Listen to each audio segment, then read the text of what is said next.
Okay, so this is kind of my water pump guide on the 535 XI. Yeah, so it's an X drive with the N54. Mine's a wagon, so obviously it has X drive. I'm about 300 miles into it. I didn't manage to get a pressure test because the kit I rented from Advanced Auto was a dud. So I just kind of had to send it. But yeah, it's holding good after 300 miles. Everything's all right. The job is difficult, I'll tell you that. It took me 2 days. I didn't really know what I was doing. There is nothing out there really. There's barely any media. I went off the one forum thread there was, the one YouTube video that's out there. I did go with a slightly different method than what they did. And then I went off the FCP rear wheel drive tutorial because it's good to know what the hose connections are and what you actually have to get to. But their method, the way they did it, was different because they have a lot more access than we do with the X drive. So I'll show you guys as much as I can. I didn't manage to capture too much footage. It's really difficult to see anything, and also once you're down there, it was just best to go with the flow. So I didn't want to interrupt myself. I kind of just wanted to figure it out. So I'll show you guys as much as I can from me actually doing it, and then right at the start of this video, I'm just going to show you with my old water pump and my old thermostat kind of what I did, and also the angles of like where the hose clamps need to be. And then we'll go from there of what I actually did. So hopefully this has enough visual to show you what to do.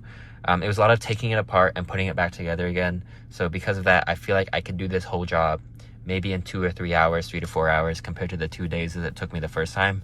Because I did end up having to put it back together and take it apart again multiple times because I was trying the wrong order. So when I finally figured out the right order, you know, that worked. And I will show you guys what the right order was. So yeah,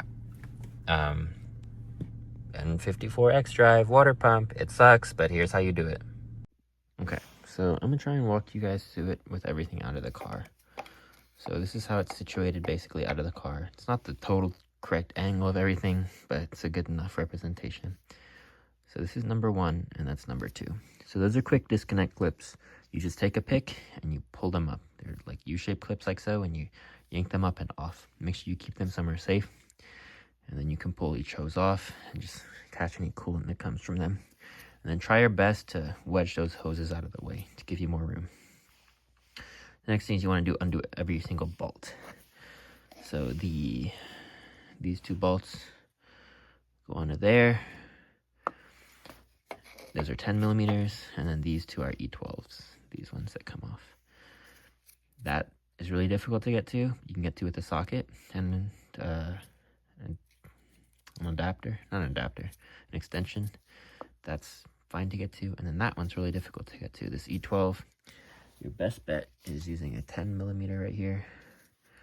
The 10 millimeter fits right over that, and they're not very high torque, so it's not difficult to get to.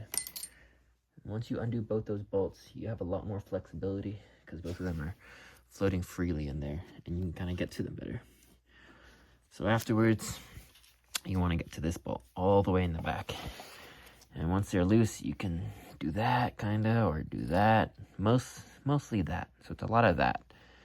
And then my hose clamp was right at the bottom there. So if you're in the car, you're looking at it through the water pump to that angle right there. And it was a mixture of using a flathead screwdriver and a 6 on an extension with a U-joint. So extensions and U-joints on 1/4 inch 6 millimeter are basically how you have to go. Also, I never mentioned it, but yeah, my water pump was leaking from the plastic housing because it's OG Continental. So I put in a metal Purebird, because hopefully that will not cause it to leak along there. But yeah, so once you undo that clip, then you pull this out. And once this is out, the only thing holding it on is this one up here. That's really easy. At that point, you can hold the thermostat all the way down here. You can get it real far. So undo that, and then boom, the thermostat's out of the car. The next thing you want to do is this clamp right here. That one's so easy. It's right there. The hose clamp is either on this side or that side. But once you undo that, you can remove this whole assembly out of the car. So I'm putting it back in. I did buy a new hose. I didn't end up using it. I only ended up using the heat shield because my old heat shield was gone. But this was too stiff. It's really cold. It's like 40 degrees right now that I'm working on it. I probably could have either gotten it warm or left it on there for a little bit, but I was in a rush. But yeah, getting it on even outside of the car is really difficult. So I ended up using the old one because it was more open and easier to get in. So I installed everything with this and tried multiple times to get this on.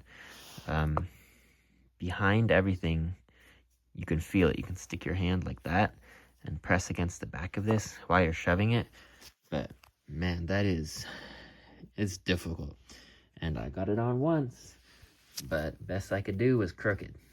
And I knew it was gonna leak, so I gave up and just ended up using the old one because it honestly wasn't too bad. So yeah, once that's on, you do that hose clamp up and everything's good. But before you do that, you actually have to get this one on. So don't forget about that, but that's super easy. So that goes on there.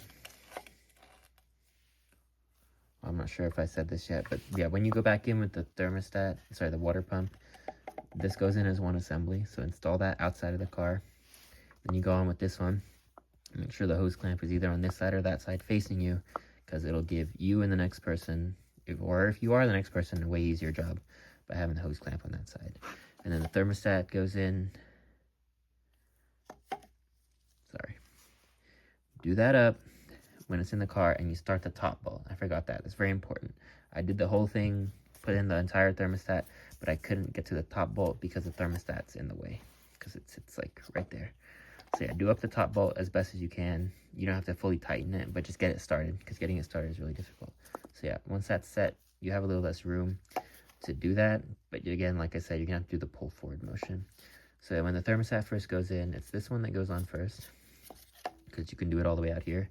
And once that's on, then you can go in with that and then do up the hose clamp, hopefully right down there or up there. Mine ended up down there.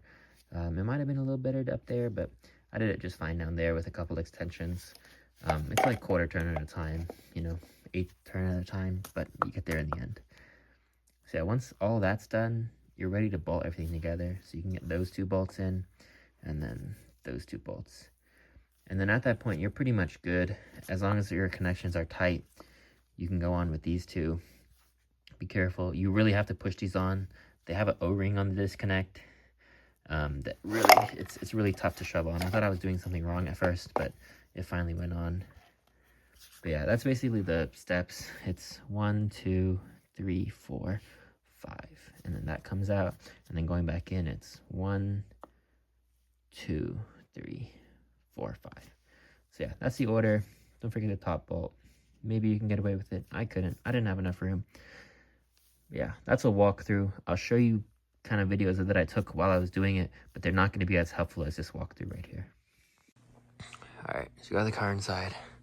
It's a little tight in here, but I got the front on jack stands. I could have used ramps, but there's a chance that I take this wheel off because I might get better clearance. But yeah, right before I did this, I pressure washed the bottom of the car, so hopefully there's less gunk, because I do 100% have an oil pan gasket leak. But yeah. All right, and then next you gotta take the cooling fan off to give you more room down there. So this whole thing, it is connected to the oil cooler right there and there. So I'm gonna let the engine cool down a little bit so there's less oil in the lines, hopefully. But yeah, so you just take all these out right here.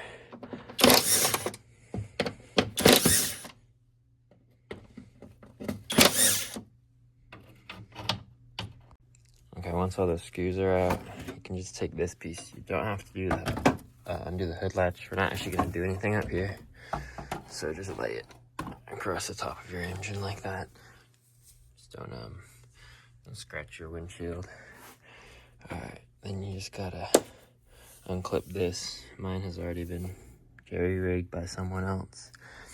And the next thing you gotta do are these screws right here, and then I think this one in the middle, but this little bracket cover right here comes off. So they're hex, I think, but they're not torqued on that hard. Alright, and this piece just comes up, and then just keep it out of the way. Alright, make sure you don't mess with these.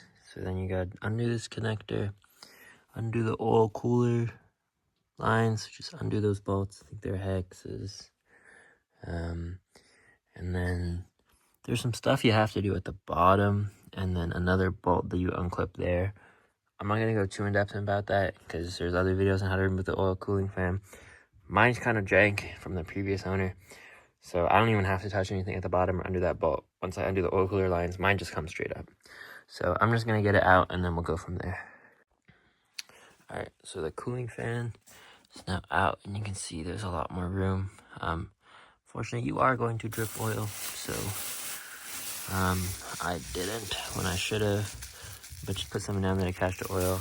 I have like plastic bags that I wrap the front of the oil cooler lines on, just so they don't leak too much. But I'm just gonna have to clean this up afterwards.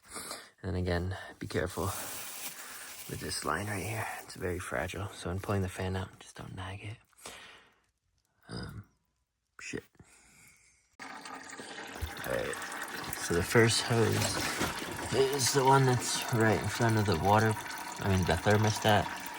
And so there's just a little quick disconnect clip that you just pry up and pull off, and then just wiggle this hose off. And I have a bucket just to catch all of it, and I'm just gonna let that drain as much as I can right now so that less comes out later. But let's first hose off. Alright, so the other thing I did was get rid of the connector for the water pump. There's the thermostat. And then coming from this side, if you look up past all that, it's so hard to get a picture of, but that's hose right there. Has another clip you pull out and then wiggle the hose off. So now it's 2 hoses down. Alright, so thermostat is out. I wanted to get it out as one assembly, but I guess that just didn't happen. Unfortunately, I've made a mess. I didn't have the drip pan down, I only had the bucket. There's a lot more coolant in there than I was expecting, so.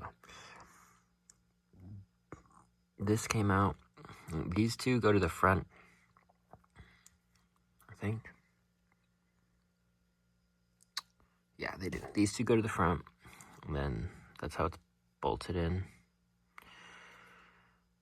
So I undid all the bolts to the water pump, and then undid the electrical connector, and I undid the water pump bolts. So the water pump is now free floating in there. So when you have that out, you have enough room for this to basically twist and wiggle. You can get to both hose clamps. So I went to the U-shaped hose clamp first. I undid that, and then I pried it off. So the thermostat was only held in by the top hose clamp. Once you do that, that's when all the coolant came out. But yeah, once that's out, and then this thing is a free assembly, you can actually pull it down pretty far because it's connected to, I don't know if you can see, but it's the Mickey Mouse flange. That's what the last hose is. Just undo that and pull it off. And then boom, thermostat's out. So now my next goal is to go to the water pump, remove the water pump's top hose, remove the electrical connector, and then the water pump should come out as an assembly. Can't really see much when you're down there, but my biggest trick was basically when this was unbolted, to pull this and twist it as much as you can. Just pull and twist, and you'll be able to see 2 hose clamps. So undo the U one first, and then undo the top one. Anyways, I'm gonna get back under there and try and get this water pump out. Okay, now that the thermostat's out, we can see that's the hose clamp I need to get to up there. So I'm gonna undo that. Hopefully that'll give me enough room to pull this out and then undo the electrical connector. Alright, so I cleaned up a bit, and there is the water pump.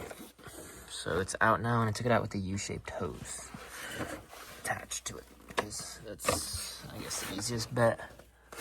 So to pop it in, there's a very obvious hose. It's in the top left corner. And then that's the electrical connector.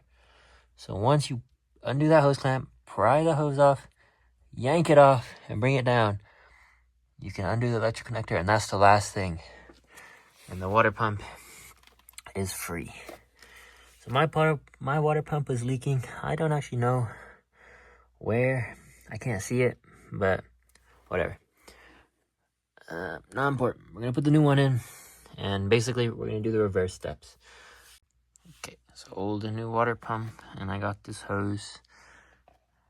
This one was missing the heat shield for some reason. I also bought this one just in case. It goes there, like somewhere there. But I'll be real with you, I'm not doing all that today. This was a pain in the ass, so I'm just gonna get it back together how it is and not have to worry extra about that hose because I think it's fine. So yeah, I'm gonna install it this way, and then we'll get the water pump into the car. All right, so I just filled it up, and I'm running the bleed process. So the pump is on.